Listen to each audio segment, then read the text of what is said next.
Bakit mo ako nilikha ng ganito?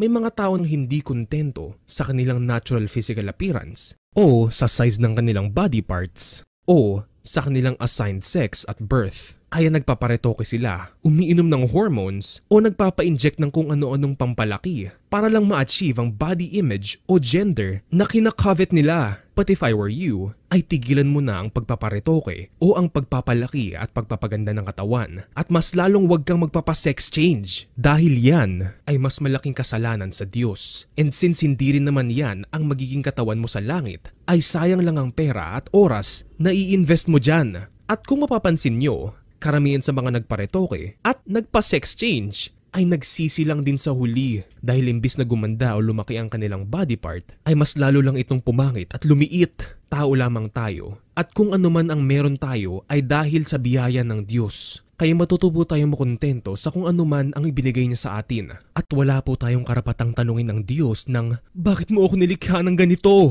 Sapagkat siya ang may likha sa atin at may specific purpose kung bakit niya tayo nilikha bilang lalaki o babae o kung bakit ganito ang ating itsura. Nilikha po tayo ng Diyos na kamangha-mangha at kagilagilalas. At ang standards of beauty ng ating society ay hindi kagaya ng standards ng Diyos sapagkat siya ay hindi tumitingin sa ating panlabas na anyo kundi sa ating puso.